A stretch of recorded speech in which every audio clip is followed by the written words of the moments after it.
चले भाई, कल कहाँ तक हुआ था बताइए। एक्सरसाइज 1B करा रहे थे ना। 1A में किसी को कोई दिक्कत भाई? अब हम लोगों को पढ़ना था 1B, सही ना। ये है 1B। हो गया इसको करा दिए थे। 1B का हम लोग कौन सा क्वेश्चन करना था? Question number 7। क्वेश्चन नंबर यही है ना भाई? सबको दिख रहा है ना पीछे तक? क्लियर एकदम? उसमें नहीं, देखो इधर, सही ना, दिख रहा है ना। चले देखो क्या कह रहा है, नीचे दी गई आकृति में, नीचे दी गई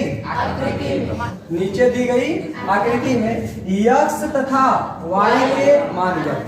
ये चूंकि देखो ये आकृति पेपर पर बनाई नहीं जा सकती, इसलिए इसको फोटो लिया गया अपने कॉपी पे बना करके। ठीक है आपके किताब का ही, लेकिन पहले मैंने कॉपी पे इसको बनाया था, इसके बाद उसको यहाँ पे पीडीएफ के रूप में लिया गया। तो देखो यहाँ पर आपको एक बॉक्स बना हुआ है, इसमें क्या लिखा है? फिर इस बॉक्स को दो भागों में तोड़ा गया, एक में लिखा गया 4 और एक में लिखा गया यक्स, सही ना। तो यहाँ पर लिखा गया यक्स, और फिर आगे इसको तोड़ा गया दो भागों में, सही ना। एक है कितना? 3 और एक है 7। ठीक है, तो एकदम सिंपल से समझिए, आपको यक्स और वाई का मान बताना। तो देखिए सॉल्व कैसे करेंगे उसको ध्यान सुनो। देखिए अगर हम कहते हैं कि यहाँ पर 16 लिखा है, सही है ना, एक बॉक्स में 16 लिखा है और ये बॉक्स जितने भागों में बटा है वो इनका गुणनखंड होगा। क्या होगा? गुणनखंड। गुणनखंड मतलब जैसे देखो, अगर मैंने यहाँ लिख दिया 8, तो 8 में कितने का गुणा और करेंगे? 16 हो जाएगा, 2 का, यानी ये लिखा होगा ऐसे 8,2। ये ऐसे भी लिखा हो सकता है, जैसे ये 16 है, इसमें एक बॉक्स में मान लीजिए लिख दिया है कि नहीं 4 है, तो बताओ दूसरे बात 4 हो, मतलब इन सबका आपस में गुणा करने के बाद ही आना चाहिए, सही ना। तो ऐसे ही इस क्वेश्चन में हमें क्या निकालना है? यक्स और वाई का मान। तो यहाँ पर वाई है, एक बार आपको निकालना है यक्स और एक बार क्या निकालना है? वाई। तो ध्यान सुनो, वाई निकालोगे तो ये दोनों का गुणा करोगे तब आएगा, यानी कि आपको पहले यक्स निकालना पड़ेगा। तो हम पहले किसके निकालेंगे? यक्स।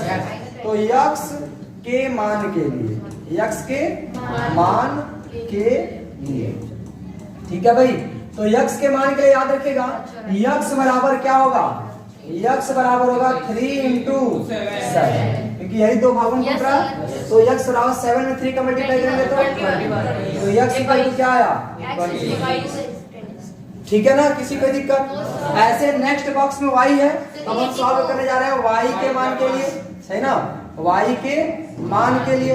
तो भाई मान के लिए अब एक बात ध्यान देना है कि वो उसी का गुणनखंड होगा, इसी का ये गुणनखंड है। तो y बराबर क्या होगा? 4 × यक्स होगा कि नहीं? y बराबर 4 × यक्स, दिखाई दे रहा है सबको ना। तो देखो 4 को तो हम 4 ही रहने देंगे, यक्स का मान हमने पीछे निकाल लिया, 21 में 4 का गुणा करेंगे तो बताओ ये किसी कोई दिक्कत इसमें? समझ आया कि नहीं? एक क्वेश्चन दिया आप लोग लगाओगे? चलिए अच्छा, एक क्वेश्चन लिखा जा रहा है, जैसे मान लीजिए कोई बॉक्स है, आपको क्या निकालना है? यक्स का मान निकालना है, वाई का मान निकालना है और जेड का मान, ये तीनों का मान निकालना है। इसमें हमने लिख दिया है, मान लीजिए लिखा गया है जेड। क्या लिखा गया है? ये बॉक्स दिख रहा है सबको ना।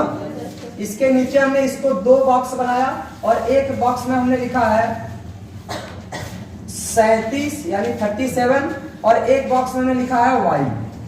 ठीक, इसके बाद इस वाई को भी हमने बॉक्स बनाया और आगे मैंने बनाया एक ठो 7 और एक ठो 3। ठीक है भाई, या 7 3 9 लिख करके चलो हम दूसरा कोई संख्या लिख देते हैं 12। फिर इसको भी मैंने 2 बॉक्स में से तोड़ दिया, हाँ, और एक में मैंने बनाया यक्स और एक में बनाया 3। तो आपको बोलना है, इसमें बताना है कि यक्स, वाई और जेड का मान क्या होगा। किसी को कोई दिक्कत है इस क्वेश्चन में? तो देखिए सॉल्व कैसे करेंगे। देखो अगर जेड निकालने जाओगे तो आपको वाई चाहिए, तो वाई निकालने जाओगे तो वाई निकाल सकते हैं क्या डायरेक्ट? तो बताओ वाई के मान के लिए। अच्छा, आप एग्जैक्ट डायरेक्टली 12 भी निकाल सकते हैं। तो पहले हम एक्स निकालते हैं, फिर वाई, फिर जेड। तो पहले हम कौन सा सॉल्व करने जा रहे हैं? यक्स का मान। तो यक्स का मान कैसे निकालेंगे? ध्यान सुनो, यक्स और 3 इसका गुणनखंड है, सही ना। तो जिसका गुणनखंड है, जैसे 12 का गुणनखंड लिखेंगे 12 बराबर यक्स गुणे 3, 12 बराबर यक्स गुणे 3। किसी पे दिक्कत? तो भाई अगर हम कहें यक्स बराबर क्या होगा 12 और ये गुणा में चल जाएगा तो सही ना। तो यक्स बराबर क्या आएगा यक्स बराबर आएगा 4। ठीक है।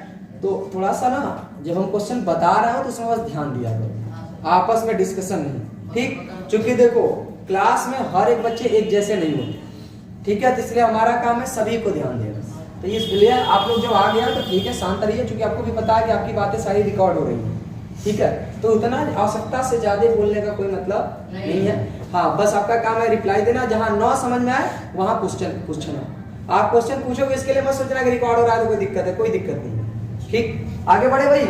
यक्स का मान पता चल गया, अब हम किसका निकालने जा रहे हैं? तो y का जब मान निकालना है तो ये तो एकदम सिंपल दिख रहा है भाई, y का ही फैक्टर 7 और 12 है, तो y की जगह पे हम क्या लिख सकते हैं 7 गुणे 12। y ही दो भागों में टूटा है 7 और 12 में। तो बताओ 7 और 12 गुणा करेंगे 12 से 83, तो ये हो गया y का। कोई दिक्कत? ये फर्स्ट था x और ये सेकेंड था y। अब थर्ड कौन सा है z। तो अब z का मान निकालने वाले हैं भाई। तो देखिए z का फैक्टर है 37 और y, फैक्टर मतलब था गुणनखंड, सही ना। तो z बराबर होगा 37 गुणे y, ठीक। और y का मान पीछे निकाले हैं तो क्या हो जाएगा भाई 37 गुणे 84। अब इनका जब आपस में गुणा कर देंगे तो कितना आएगा? अच्छा, हम आप लोगों को इसका शॉर्टकट गुणा समझाएं। जैसे 3 7 है 8 4 है ना, आप तो गुणा जैसे करते हो 4 7 28 की 8 80, 2 4 3 12 12 2 14, सही ना। अब बताओ जब 8 का गुणा 7 में करेंगे तो 8 7 56 की 6 80, फिर 8 तरीके 24 और 5 29। इसको क्या किया जाएगा? तो यहाँ जाएगा 8 और 6 4 10 की 80 1 9 1 10 10 1 11 1 80 1 2 और 1, यानी ओवरऑल गुणा करने पे कितना आया 3100। तो ये हो गया जेड का मान। बताइए इस क्वेश्चन में किसी को कोई दिक्कत है भाई? तो ये क्वेश्चन हमने अपने से बनाया, जबकि इसके पीछे का क्वेश्चन ये बुक का था, ठीक है। और जहां जो अभी हमने क्वेश्चन आपको दिखाया ये हमने क्वेश्चन अपने से बनाया। किसी को दिक्कत? एक क्वेश्चन दे दें? Yes sir. सॉल्व करोगे? Yes sir. चलो बहुत अच्छा। एक क्वेश्चन बनाने जा रहे हैं भाई। देखो ये है एक बॉक्स, ये आप लोग करेंगे अभी, सही ना। इसको मैंने 2 भागों में तोड़ दिया,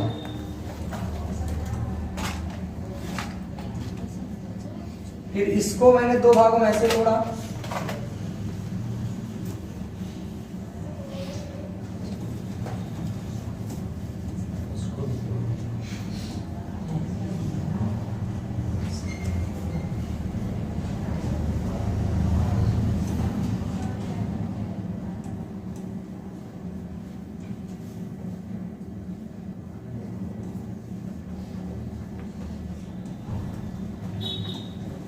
आपको निकालना है x y और किसको भाई z। ये तीनों वैल्यू इसमें निकालनी है, जल्दी कीजिए। हो गया? बहुत बढ़िया। और कोई? Yes sir. पीछे एकदम भाई नहीं दिख रहा क्या? हो गया सर। x है 7y, फिर y टूटा है 8 और 9 में, 9 टूटा है 3 और z में, ठीक।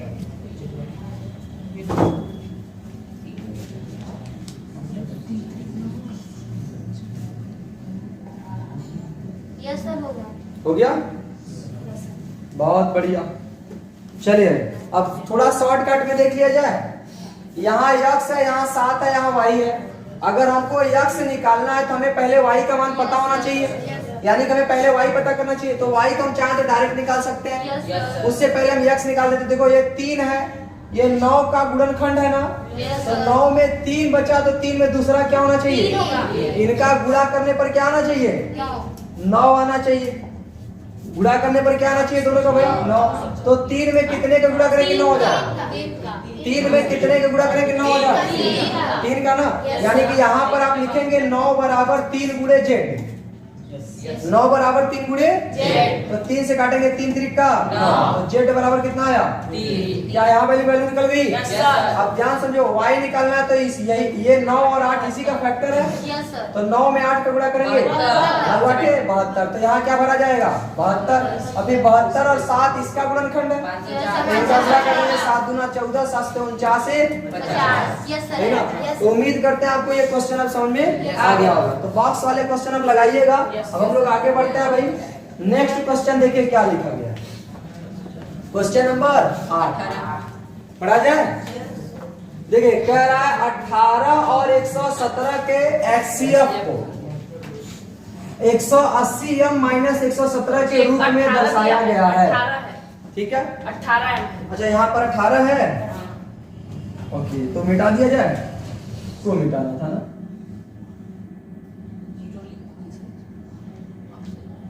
सही है। कितना दिया था भाई? 18 माइनस 1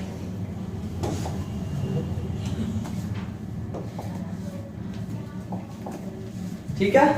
तो क्वेश्चन दिया था 18 और 117 का HCF को 18m माइनस 117 के रूप में दर्शाया गया है।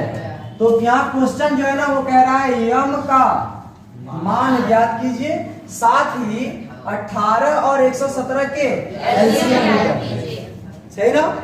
देखो ध्यान से समझो, कह रहा है कि 18 और 117 का HCF जो है वो दिया कितना? 18m minus 117। तो क्वेश्चन कह रहा है कि m का मान ज्ञात कीजिए। m बराबर क्या होगा ये ज्ञात करना है, और साथ ही साथ कह रहा है कि 18 और 117 का LCM भी ज्ञात करना है आपको। तो LCM भी ज्ञात करना। किसी को दिक्कत? तो देखो इसके जैसा पीछे कुछ क्वेश्चन आए थे, याद है भाई? एक क्वेश्चन दिखा रहे हैं।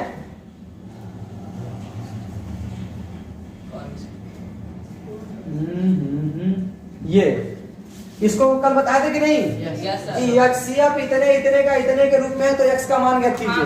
वो कल के सॉल्व में था, सोल्यूशन में था, आज ये हट गया है। तो ये क्वेश्चन परसों बता दिया गया था, नहीं तो कोई नहीं, हम बता दे रहे हैं इसको। ठीक है तो चलिए भाई इसको सॉल्व कर लेते हैं। ये कह रहा है इसका और इसका HCF है ना, तो हम पहले इन दोनों का क्या निकालेंगे? HCF निकालेंगे और उसको यहाँ पे रखेंगे। ठीक है, और यहाँ पे रखेंगे तो इसको कैलकुलेट करके हम का मान निकालेंगे। तो पहले हम निकालेंगे 18 और 117 का HCF। तो डायरेक्ट बताओगे इसका HCF क्या होगा? 18 और 117 ऐसी कोई संख्या जिनसे ये दोनों कट जाए, लेकिन वो बड़ी से बड़ी संख्या होनी चाहिए। कोई नहीं, चलो फैक्टर लिख लेते हैं। इसका होगा 2 गुणे 3 गुणे 3।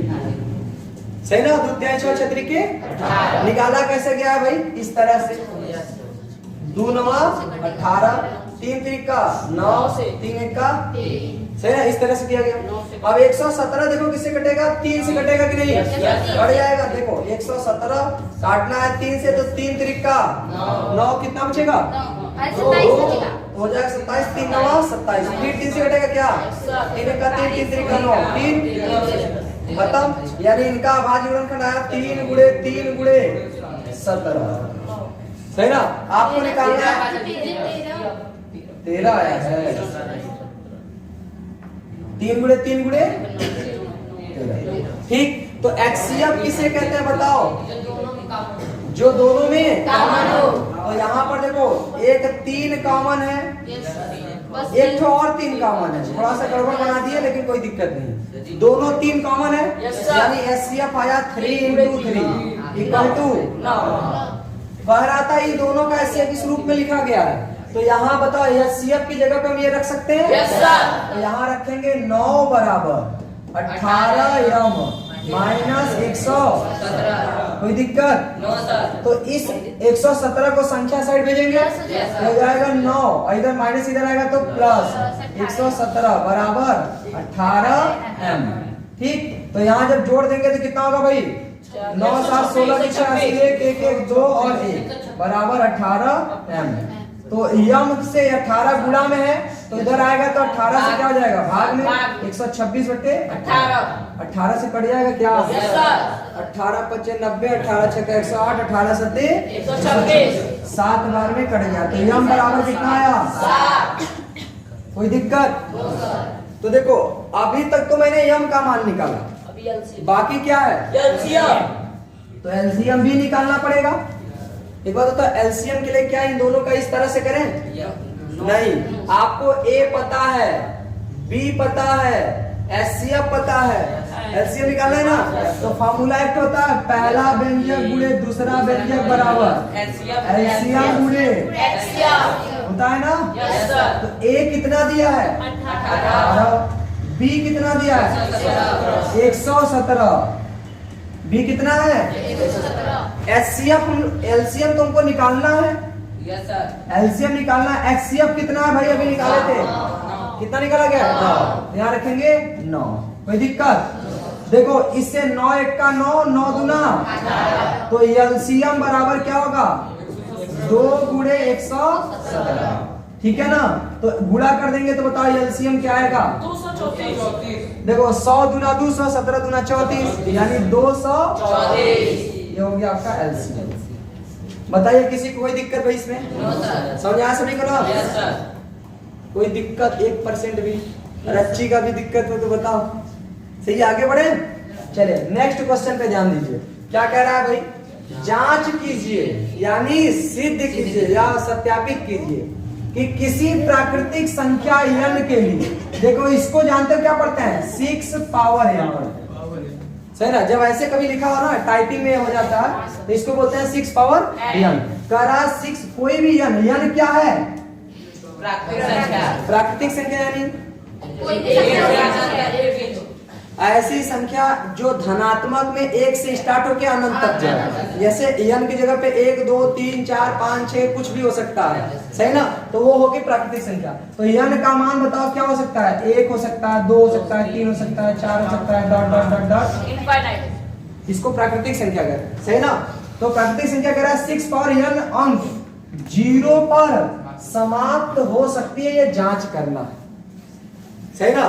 अच्छा, जांच करना ही नहीं है, जांच करना है कि क्या हो सकती है या नहीं, ये भी बताना। अगर हो सकती है तो जांच करना है, कैसे दिखाओ उदाहरण में, और नहीं हो सकती तो कोई दिक्कत ही नहीं है। आपको एक बात बताओ, ये अंक 0 पर समाप्त होने का मतलब जानते हो? जैसे कि हमने कहा 2 के पावर, यहाँ 6 के पावर मैंने किया 2, तो 6 के पावर 2 मतलब 6 गुणे 6, तो 6 गुणे 6 कितना आया? 36। तो इसका समापन वाला अंक क्या है? 6। ये कह रहा है क्या 0 पर समाप्त हो सकता है या नहीं। तो मतलब एक बात बताओ, 0 इकाई अंक कब आएगा? जब किसी संख्या में जैसे 7 गुणे जब तक 10 नहीं लगेगा तब तक 0 नहीं आएगा, सही ना। अगर आपको लगता है 10 नहीं तो छोड़ो, 10 के स्थान पे 2 गुणे 5 तो हो सकता है। तो जब तक 2 गुणे 5 ये दोनों गुणनखंड नहीं आएंगे तब तक 10 नहीं आ सकता, और 10 नहीं आ सकता तो इकाई का अंक 0 भी नहीं आ सकता। तो भाई हम कह रहे हैं कि एक बात बताओ, जरा ध्यान देखना। हम कह दें कि कहीं पर संख्या लिखी हुई है, क्या लिख दे भाई? 50 का इसका, क्या इसका इकाई अंक 0 हो सकता है कि नहीं? हो सकता है, क्योंकि इसका फैक्टर में 2 गुणे 5 आएगा, गुणे 5 आएगा। तो एट लीस्ट एक ठो कम से कम 2 और 5 तो आना ही चाहिए अगर 0 पे समाप्त होना है तो बताओ। अच्छा, हमने क्या बोला? नोट में आपको बात ध्यान देनी है, नोट किए हम पॉइंट लिखते रहे इस क्वेश्चन के लिए कि जिन अंकों के गुणनखंड में, जिन अंकों के अभाज्य गुणनखंड में, ऐसे अभाज्य गुणनखंड मतलब इतना छोटा छोटा गुणनखंड बनाना जो किसी से ना कटे, सही ना। अभाज्य गुणनखंड में 2 और 5, 2 और 5 दोनों उपस्थित होते हैं, दोनों उपस्थित होते हैं, होते हैं। उस संख्या का a पावर n रूप 0 पर समाप्त हो सकता है, 0 पर समाप्त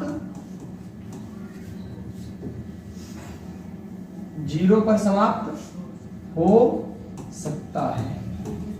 ठीक है, ये बात आपको हमेशा ध्यान देनी है कि किसी भी संख्या के पावर अगर कुछ भी लिखा हो और कह दे क्या ये जीरो पे समाप्त होगा कि नहीं, तो आप चेक कर लीजिए क्या उसके गुणनखंड में 2 और 5 आ रहा है कि नहीं।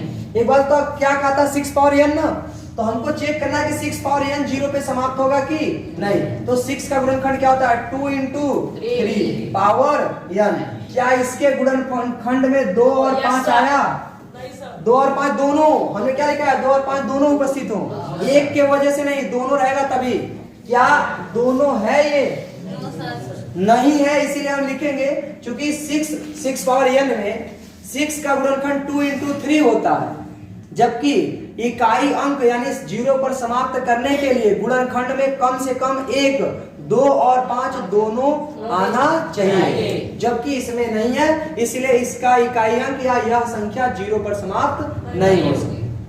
समझा कि नहीं? अच्छा, मैंने कहा 2 और 5 क्यों भाई? 2 और 5 क्यों?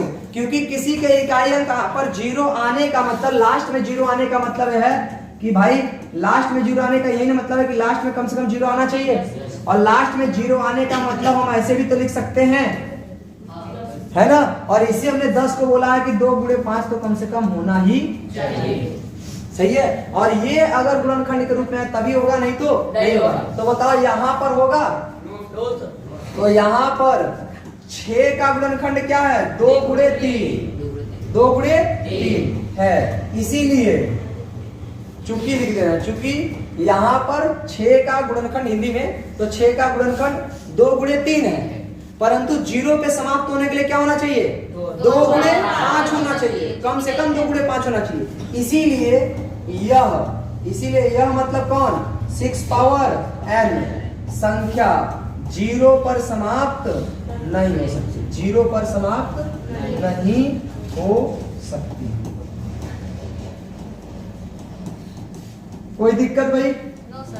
तो आप ये बात ध्यान दीजिएगा, जिन अंकों के अभाज्य गुणनखंड में 2 गुणे 5 आएगा वही जीरो पे समाप्त होगी, अन्यथा नहीं होगी। एक संख्या और लिखें क्यों भाई? जैसे मान के चले हमने लिख दिया 8 7 5 9 5, सही ना। इसके पावर हमने लिख दिया n। बताओ क्या ये जीरो पे समाप्त हो सकता है इकाई अंक? तो आप छोड़ो, ये बहुत बड़ा हो गया, हम एक छोटा सा संख्या लिख दे रहे हैं, जैसे 9 5 पावर n। क्या ये जीरो पे समाप्त हो सकता है कि नहीं? नो सर, नहीं होगा भाई। इसके गुणनखंड में आएगा 19 25 95 यानी 5 गुणे 19, तो क्या इसमें 5 और 2 आया है? No sir. तो कभी भी ये जीरो पे समाप्त नहीं होगा। समझ में आया कि नहीं? तो ऐसे क्वेश्चन जब भी कहेगा ना, तो आपको इसी तरह से करना है, बस इसका फैक्टर कर लेना। अगर 2 गुणे 5 दोनों आ रहा है फैक्टर में, तो मतलब वो जीरो पर समाप्त हो सकता है, और नहीं आ रहा है तो नहीं हो। किसी को दिक्कत? आगे बढ़े?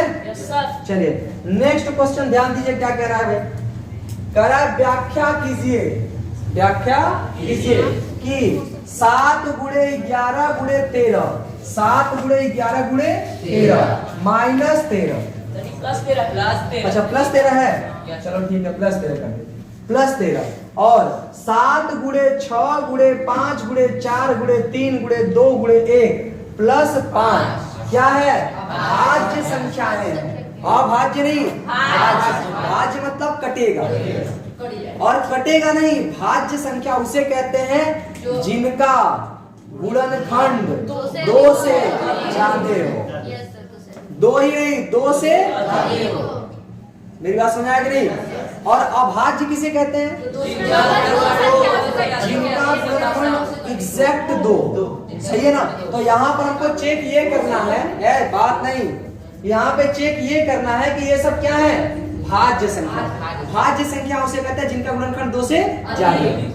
और हम कहें कि अभाज्य संख्या किसे कहते हैं? तो ये मत बोला करो कि वह संख्या जो खुद से कटे, अरे खुद से तो एक भी कटता है, लेकिन एक अभाज्य संख्या नहीं है। बता दे कि नहीं? अगर हम कहें एक अभाज्य संख्या है कि नहीं?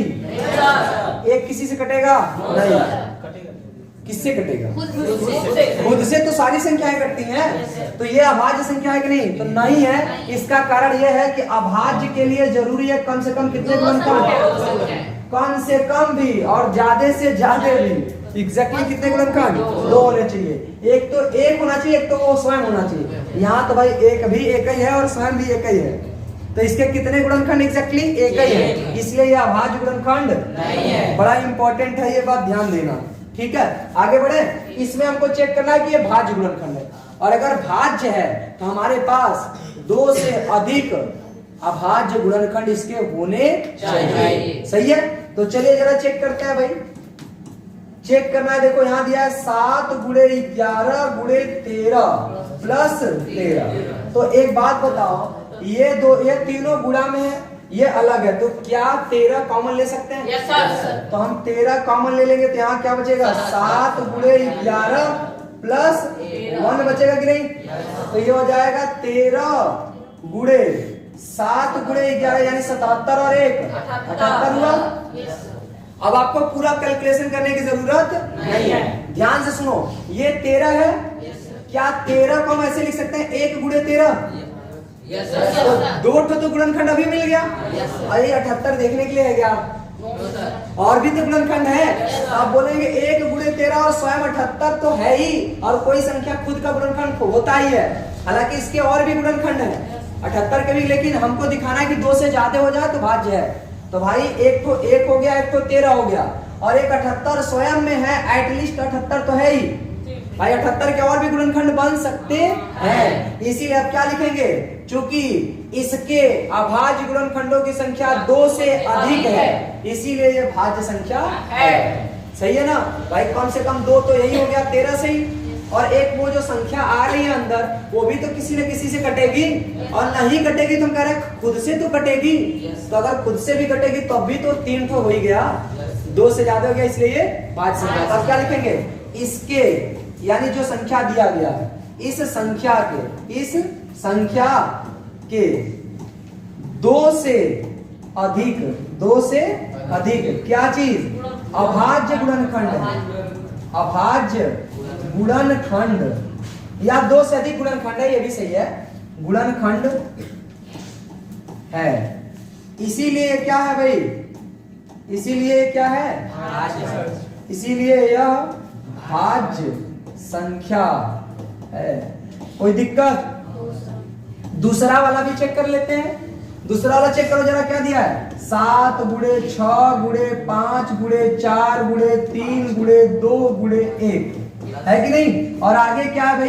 प्लस 5। एक बात बताओ, इस संख्या में सब गुणा में है, अगला 5 है, क्या फिर 5 कॉमन ले सकते हैं? जैसे ही 5 कॉमन लेंगे, यहाँ बनेगा 7 गुणे 6 गुणे 5 4 गुणे 3 गुणे 2 गुणे 1, और यहाँ जब कुछ नहीं बचा तो प्लस होगा कि नहीं? अब एक बात बताओ, इसी 5 का ही गुणनखंड हो गया 1 और 5, हो गया कि नहीं? तो 1 5 इसका हो गया, और ये भी जोड़ घटाना है तो इसका भी तो गुणनखंड होगा। तो भाई यहाँ भी लिखेंगे इस दी गई संख्या का भी गुणनखंड 2 से अधिक है, इसीलिए यह भी भाज्य संख्या है। किसी को दिक्कत? तो क्या लिखेंगे? भाई बताओ। यहाँ पर कोष्टक में 7 गुणे 6 गुणे 4 गुणे 3 गुणे 2 गुणे 1 प्लस 1 रहने देते हैं, कोई दिक्कत नहीं है। हम लिखेंगे इस संख्या में भी, इस संख्या में अरे यार कहाँ जा रहा है? बात यहाँ छोड़ने की नहीं है, बात यहाँ था हम इसको कॉपी करना चाहते थे, सही ना? चलिए इस संख्या का भी 2 से अधिक अभाज्य गुणनखंड। 2 से 2 मतलब ये वाला 2 नहीं, हिंदी में 2 लिखना है, नहीं तो एग्जामिनर समझेगा ये कौन संख्या लिखा है, सही ना? 2 से अधिक, 2 से इसमें भी 2 लिखे हैं क्या? चलो कोई नहीं, इतना भी तो समझदार होगा ही वो, सही है। 2 से अधिक अभाज्य गुणनखंड है, इसीलिए यह कैसी संख्या है? भाज्य संख्या है। कोई दिक्कत भाई? No sir. तो देखो इसमें भी 13 कॉमन ले लिए तो 13 खुद ही एक अभाज्य संख्या होगी जिसका एक गुणनखंड 1 और 1 13 है, और बाकी एक संख्या बच भी रही उसमें, तो यानी 1 से 2 से अधिक हो गया, 2 से ज्यादा गुणनखंड है इसलिए भाज्य संख्या है। इसमें भी एक 1 था, एक 5 था, और भी संख्या बचा मतलब उसका भी गुणनखंड होगा। तो भाई ये भी क्या हो गया, 2 से ज्यादा गुणनखंड है इसलिए ये क्या है, भाज्य संख्या है। किसी को दिक्कत? No sir. आगे बढ़े? Yes sir. चले नेक्स्ट क्वेश्चन देखिए क्या लिखा हुआ है। अभी वाला क्वेश्चन थोड़ा ठीक ठाक लग रहा है, बहुत बड़ा लग रहा है क्या? एक बात सुनाई नहीं, गोदा पहाड़ निकली। इसका एलसीएम लेके आ जाएगा। देखो हर चीज, हाँ बिल्कुल सही, अगर एलसीएम ले लेंगे तो आंसर आ जाएगा। लेकिन हम लोग ये समझते हैं एलसीएम ही क्यों लें भाई, ये तो समझ में आना चाहिए ना कि रट के जाओगे पेपर में ऐसा क्वेश्चन है कि हमको एलसीएम लेना है, नहीं ना। अब ध्यान सुनो क्या कह रहा है, किसी खेल के मैदान के चारों ओर एक क्या है, वृत्ताकार पथ है। खेल के मैदान के चारों ओर एक वृत्ताकार पथ है। लो ये हो गया पथ, सही है, एक वृत्ताकार पथ हो गया, अंदर खेल का मैदान है, सही है। कह रहा है इस मैदान का एक चक्कर लगाने में सोनिया को 18 मिनट लगता है। किसको भाई? सोनिया। चलिए ये है सोनिया, सोनिया को कितना समय लगता है? 18 मिनट। कितना समय लगाने में, कितना चक्कर? एक चक्कर लगाने में सोनिया को कितना समय लगता है? 18 मिनट, ठीक। और कह रहा है जबकि इसी मैदान का एक चक्कर लगाने में रवि को कितना लगता है? 12 मिनट। चले भाई रवि को लग रहा है 12 मिनट। अच्छा सोनिया को ज्यादा समय लग रहा है, इसका क्या मतलब है? वो धीरे धीरे चल रही है। तो कह रहा है मान लीजिए, क्या कर लीजिए, मान लीजिए कि वे दोनों एक ही स्थान और एक ही समय पर, एक ही स्थान से और एक ही समय पर चलना प्रारंभ करते हैं एक ही दिशा में, सही ना। मान लीजिए यहाँ पर क्या है, रवि और सोनिया दोनों है, सोनिया और रवि दोनों है, एक ही समय पर एक ही साइड चलना शुरू करते हैं, सही है। चलने लगे, भागने लगे, रवि भागेगा आगे आगे जाएगा स्पीड में, सही है। तो कह क्या रहा है, कहने लगे कितने समय पश्चात, थोड़ा पीछे चल गया क्या,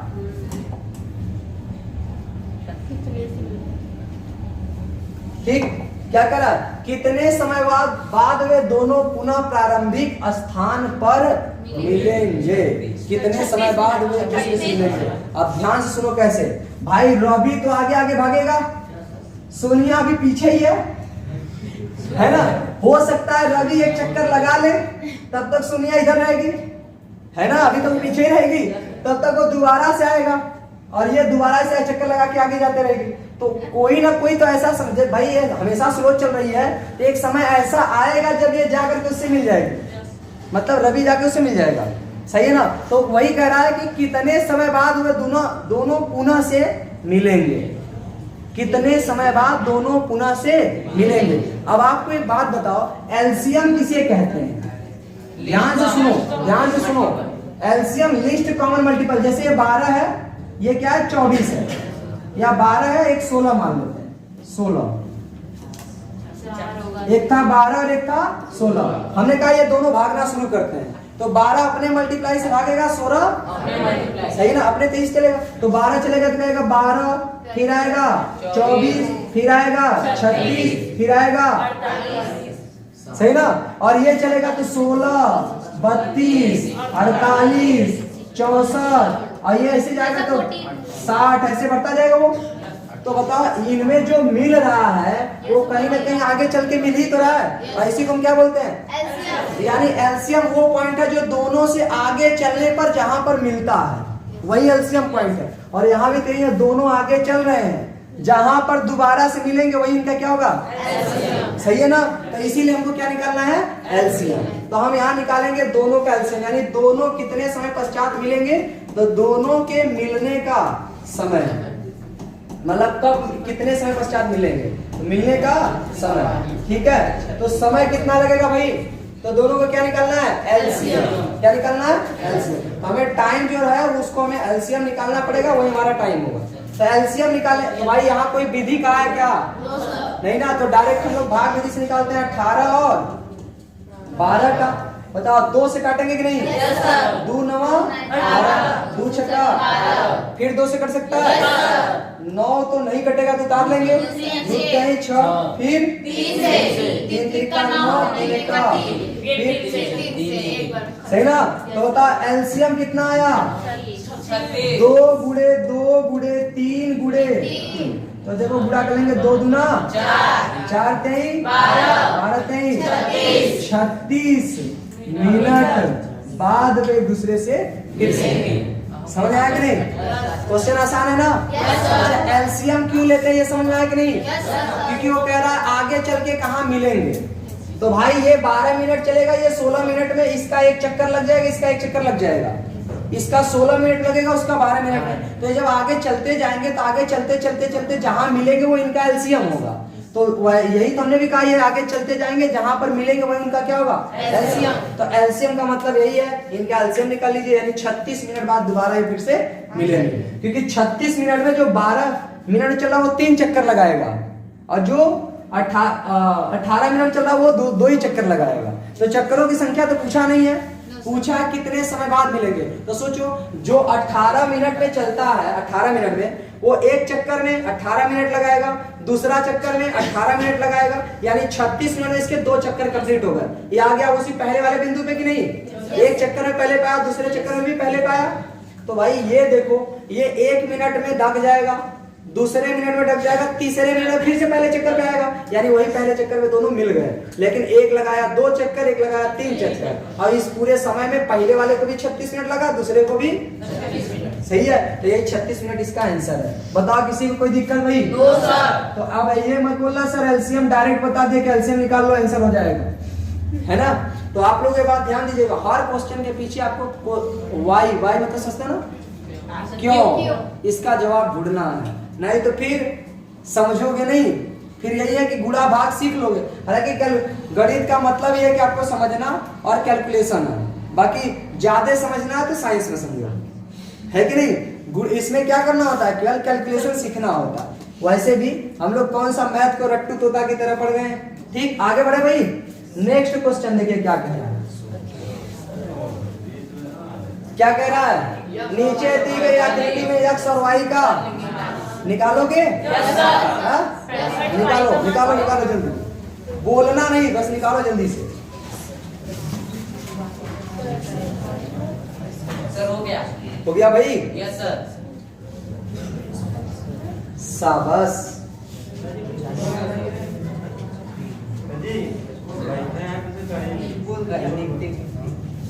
बात नहीं, हो गया सर। बहुत बढ़िया। बताओ यहाँ y के स्थान पे क्या आएगा? इनको चूंकि ये y का ये गुणनखंड है तो 13 और 5 में गुणा कर देंगे, कितना आएगा? आपको दिख रहा है कि नहीं वो? तो 13 बचे, y निकल गया। अब बताओ 195 इसका और इसका गुणनखंड था, यानी 195 बराबर हो जाएगा 3 गुणे y, 3 गुणे y की जगह पे 65। इसको मैं कहने की क्या जरूरत, हमको तो ये ऊपर करना है ना। तो x बराबर हो जाएगा 3 गुणे 195, गुणा कर लेंगे, बताओ कितना होगा? 3 9 27 से 28, 3 का 3 2, तो कितना आया? 585 और 165। इसमें किसी कोई दिक्कत भाई? सब लोगों को समझ आ रहा है ना? चलिए नेक्स्ट क्वेश्चन देखिए क्या कह रहा है। कह रहा है व्याख्या कीजिए जल्दी हो जाएगा। कि ये और ये क्या है? भाज्य संख्या। और कह रहा है क्यों है? क्या कह रहा है? क्यों है? तो भाई बताओ भाज्य संख्या किसे कहते हैं? 2 या 2 से अधिक नहीं, केवल 2 से अधिक। क्योंकि 2 हो गया तब तो अभाज्य संख्या है ना। तो ऐसी संख्या जिसके गुणनखंडों की संख्या 2 से अधिक उसे हम भाज्य संख्या कहते हैं। तो भाई इसमें करना क्या है, क्या करना होगा बताओ? कोई नहीं, सॉल्व कर देते हैं। देखिए संख्या दिया गया है, पहला दिया गया है क्या चीज? 7 गुणे 13 गुणे 11, ठीक है, प्लस 11, ठीक। और दूसरा क्या दिया है? 7 गुणे 6 गुणे 5 गुणे 4 गुणे 3 गुणे 2 गुणे 1 प्लस, यही ना है? चलिए इसका जांच करते हैं। तो इसके लिए हम क्या ले लेंगे, कॉमन लेंगे क्या? यस सर 11 दोनों में। यस सर तो देखो 11 लेंगे कॉमन, यहाँ बचेगा 7 गुणे 13 गुणे यहाँ कुछ नहीं बचा तो a प्लस ठीक। तो देखो यहाँ इसके कितने गुणनखंड, तो ध्यान से समझो। सर 2 हो गए। गुणनखंड पहले तो 11 का ही एक होगा और 11, तो ये देखने के लिए क्या, तो इसके भी तो गुणनखंड होंगे, यानी इसके गुणनखंड की संख्या कुछ ना कुछ और भी होगी। तो यहाँ क्या लिखेंगे, चूंकि गुणनखंडों की संख्या इस संख्या के गुणनखंडों की संख्या 2 से अधिक है, इसीलिए यह भाज्य संख्या है। ऐसे इसमें 3 कॉमन लेंगे, तो कम से कम एक गुणन 2 गुणनखंड, एक और एक 3 तो बनेगा ही बनेगा, और एक क्वेश्चन बचा रहेगा उसका गुणनखंड होगा। तो लिखेंगे चूंकि यहाँ भी गुणनखंडों की संख्या 2 से अधिक है, इसीलिए दी गई संख्या भाज्य संख्या है। आगे बढ़े, चलिए नेक्स्ट क्वेश्चन देखो क्या है। कह रहा है नीचे दी गई आकृति में x, y और z के मान ज्ञात कीजिए। दिख रहा है सबको कि नहीं? यहाँ पे दिया है x और ये है 2, यहाँ पर है 33, 81, जैसे ना दिख रहा हो तो उसके नीचे लिख दिया गया, ठीक है। यहाँ पे है 3, यहाँ पे है y और यहाँ पर है z, सही है। तो इसका मान ज्ञात करना है, हो जाएगा कि नहीं? हो गया सर। एक्सरसाइज 1B का लास्ट क्वेश्चन है, एक्सरसाइज 1B का लास्ट क्वेश्चन, ठीक है।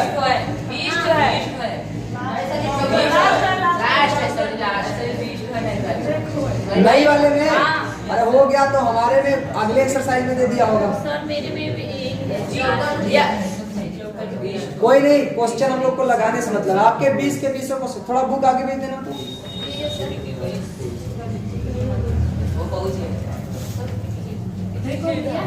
पीछे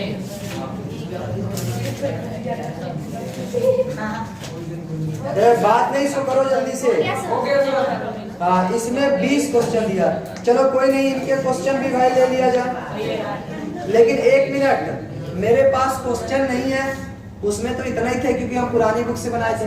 तो क्या करें, इस क्वेश्चन को भी साटे उसमें, यस सर। क्यों भाई? हाँ सर, सब हो जाएगा, बहुत सरल हो जाएगा, सरल है, हो जाएगा। चलिए चले कोई नहीं, वो क्वेश्चन हम लिख लेते हैं बोर्ड पे, है ना। तो ये कर लेंगे कि नहीं सभी लोग? नीचे तक, बहुत बढ़िया। तो चलिए नेक्स्ट क्वेश्चन इसका, ये 14 था ना, कौन सा क्वेश्चन था ये? यानी अगला क्वेश्चन है क्वेश्चन नंबर 15। ध्यान समझिए, क्वेश्चन हम लिख देते हैं भाई, ठीक है। क्वेश्चन दिया गया है 3 घंटियां, अरे बात नहीं, कितनी घंटियां हैं? 3 घंटियां। घंटियां समझते ना, घंटी, सही ना। 9, 12 तथा 15, 9, 12 और 15 मिनट के अंतराल पर बजती है। बात नहीं जी, के अंतराल पर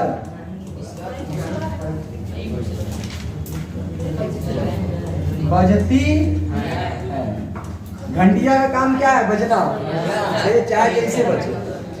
यदि वे एक साथ बजती, यदि वे एक साथ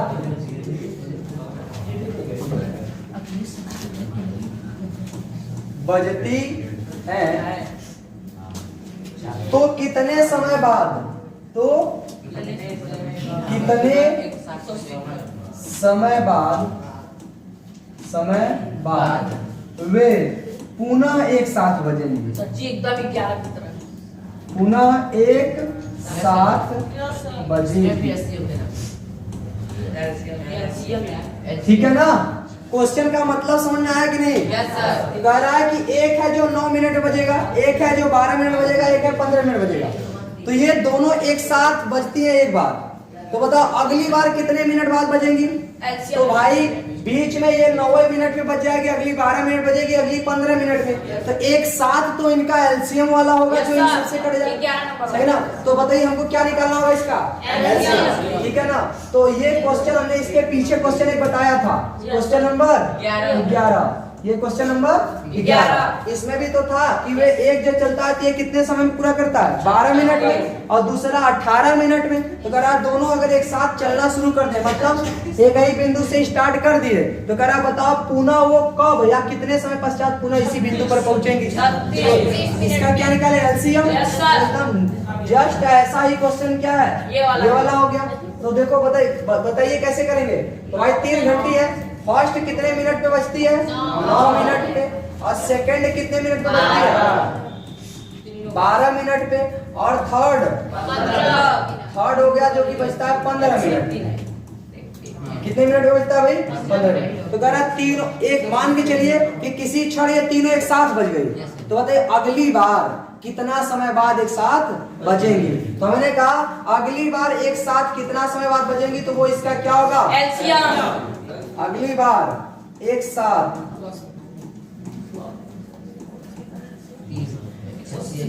बजने में लगा समय, जो समय लगेगा वो क्या होगा एलसीएम ऑफ 9, 12, 15। सही ना। तो आपको निकालना क्या है एलसीएम। तो 9, 12, 15 का क्या निकल गया जाए बताओ। ये इसमें कोई 2 से कटेगा कि नहीं 2 से काटेंगे 9 नहीं कटेगा, 2 छक्का 12, 15 भी नहीं कटेगा। अभी भी कोई 2 से कटेगा 6 कटेगा 2 से काटेंगे 9, 2 23 6 15। अब किससे कटेगा बहुत बढ़िया। कितनी बार में अब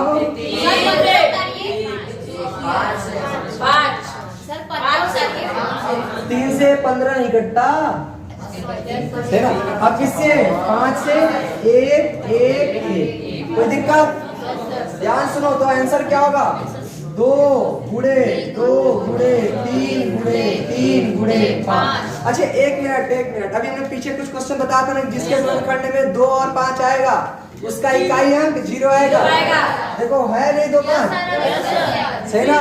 तो देखो 3 त्रिका 9 9 दूना 18 18 में 5 दूना 10 180।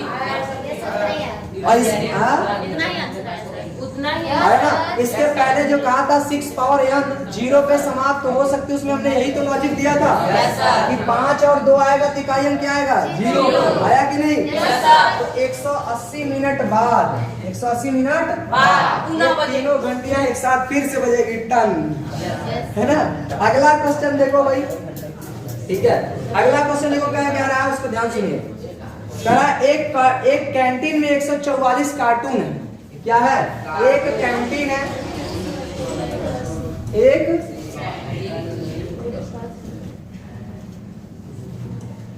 एक कैंटीन में क्या है भाई 144 कार्टून है। कार्टून समझते हो ना कागज वाला कार्टून है। इसके बाद क्या कह रहा है एक मिनट कार्टून को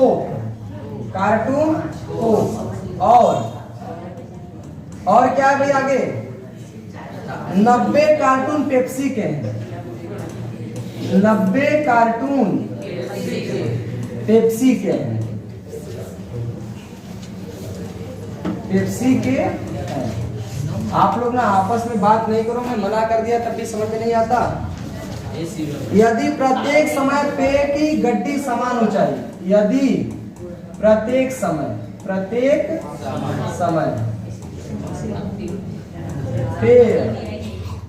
की गड्डी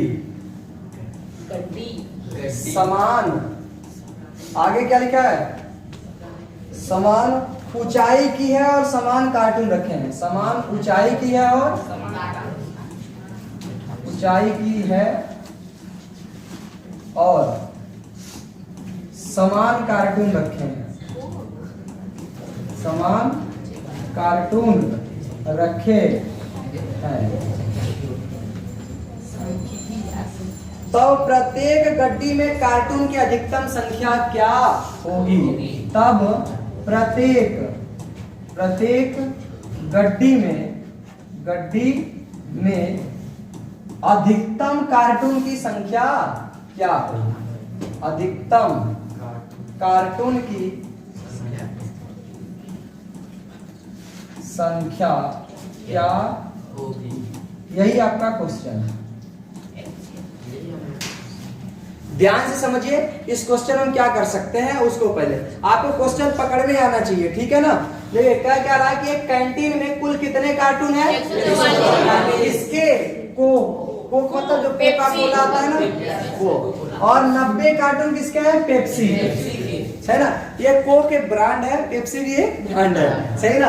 तो 144 कार्टून इसके हैं और 90 कार्टून पेप्सी के, ठीक। इसके बाद कह रहा है यदि प्रत्येक समय पेय की गड्डी समान ऊंचाई की है। प्रत्येक समय मतलब जैसे एक बार देखा गया तो इतना गड्डी पूरा एकदम भर भर के गड्डी इतना रखा गया, अगली बार भी देखा गया तो इतना ही रखा गया है, सही ना। भर भर के एकदम दोनों समान ऊंचाई का रखा गया है और समान कार्टून रखे गए, जितना इसमें कार्टून उतना इसमें भी कार्टून। करा जब तब प्रत्येक गड्डी में अधिकतम कार्टून की संख्या क्या होगी। अधिकतम कितना हो सकता है हर एक गड्डी में। अच्छा यदि प्रत्येक समय पेय की गड्डी समान ऊंचाई की है, समान ऊंचाई मतलब कितना है ये नहीं पता है, लेकिन गड्डियों की ऊंचाई सेम है। सेम मतलब क्या, उन सब में एक कॉमन वैल्यू होगी। कॉमन मतलब सब में एक समान संख्या रखी होगी कार्टून की, और समान संख्या में पूछा क्या है तो कह रहा है प्रत्येक गड्डी में अधिकतम कार्टून की संख्या क्या होगी।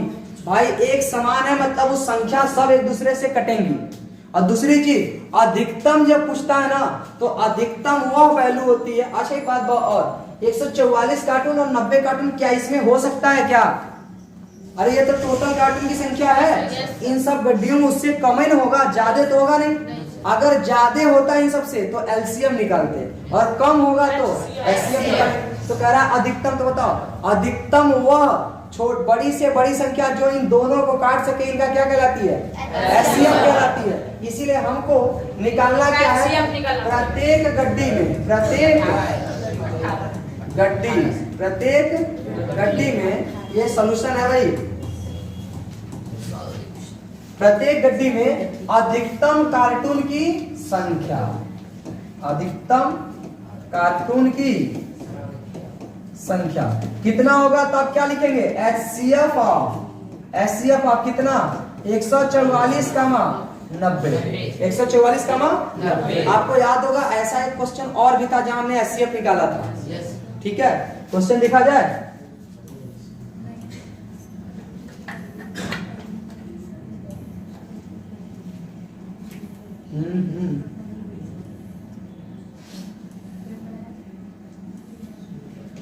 ये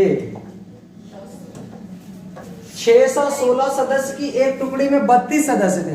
तो कह रहा है कि एक आर्मी बैंड के पीछे मार्च करना, दोनों समूह में समान संख्या वाले स्तंभ। अभी जैसे उसमें कह रहा है कि एक गड्डी में समान, तो ऐसे यहाँ एक समूह में समान संख्या। तो बात यही है, और पूछ क्या रहा है कि वो स्तंभों की अधिकतम संख्या क्या है। अधिकतम जब बोला तो क्या निकालेंगे एचसीएफ। तो ऐसे ही इस बार भी क्या निकाला जाएगा एचसीएफ। किसी कोई दिक्कत तो एचसीएफ निकाल लीजिए। 144 और 90 का कैसे निकालेंगे, भाग विधि से निकाल लेते हैं। तो बताओ इसमें बड़ा कौन है, 144 बड़ा है, 90 छोटा है। तो 90 से भाग देंगे कितने में 144 में, तो भाग दिया जाएगा कितना बार जाएगा एक बार, तो 90 ही आएगा। 4 14 से 9 गया 5, तो यहाँ भाग देंगे किसमें 90 में, कितनी बार जाएगा एक बार, तो यहाँ 54 ही रहेगा।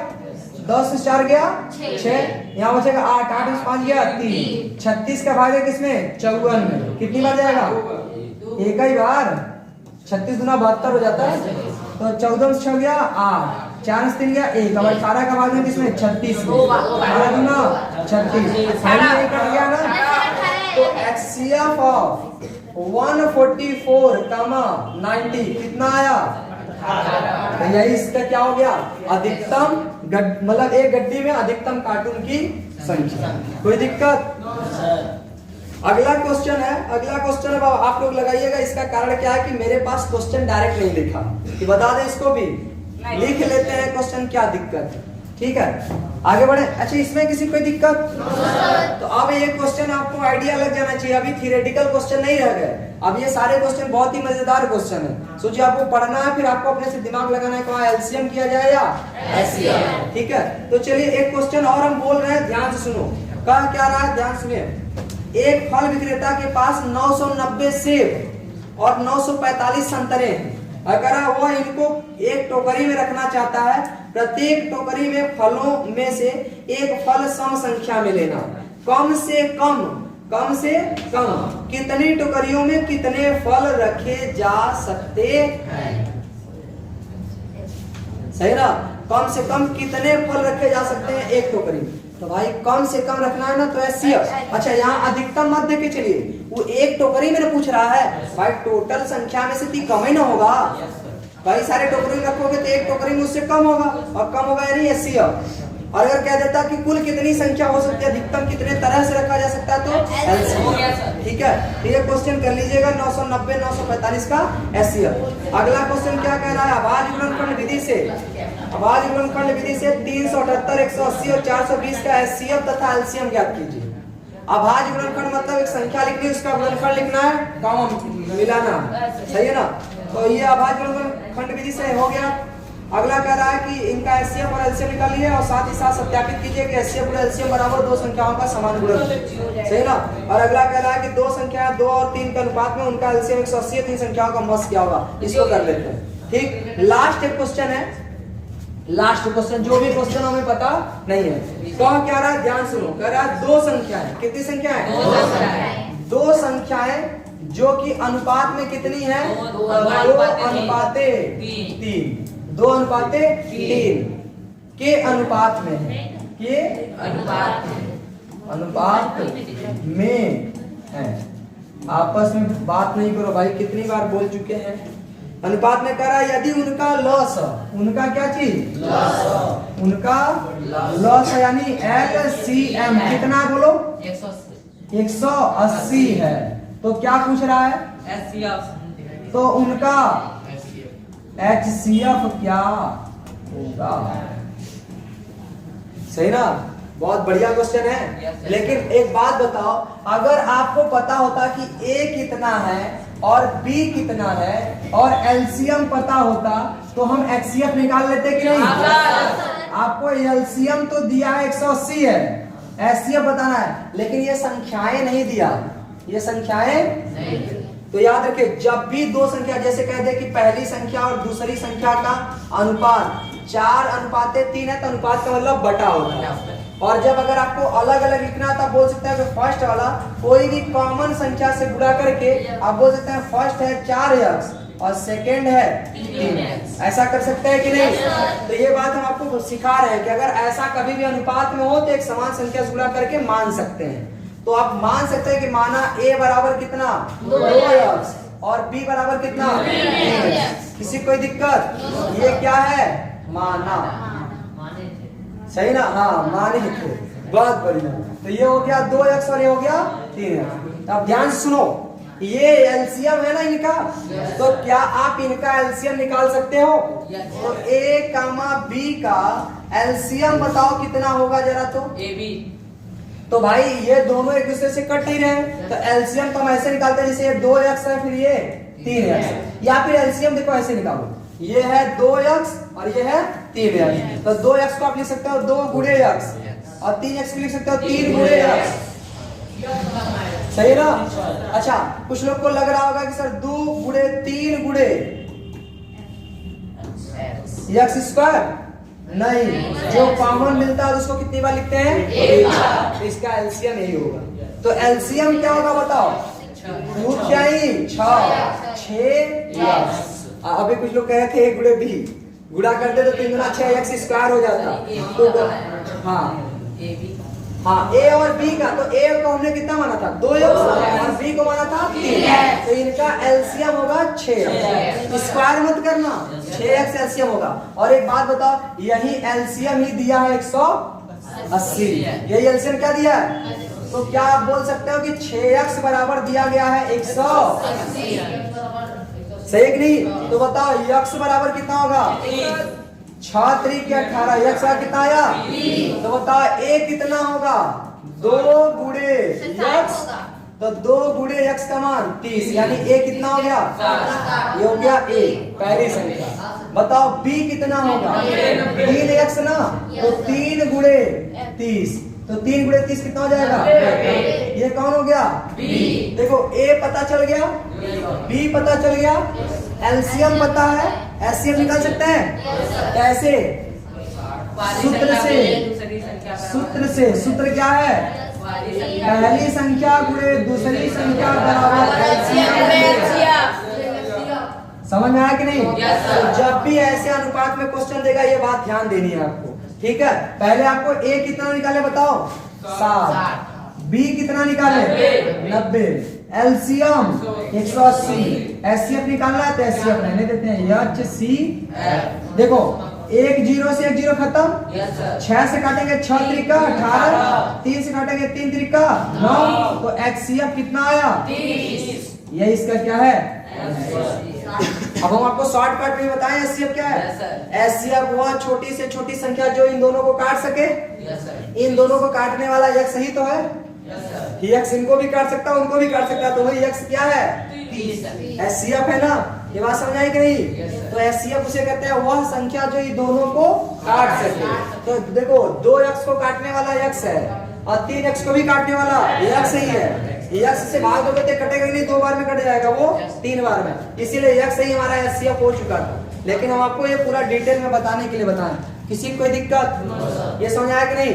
तो यहीं पे आपका एक्सरसाइज 2 भी होता है समाप्त। अब 2C को हम देखेंगे अगले दिन, ठीक? आज थोड़ा समय कम है लेकिन कोई दिक्कत नहीं है, अब हम लोग अगले दिन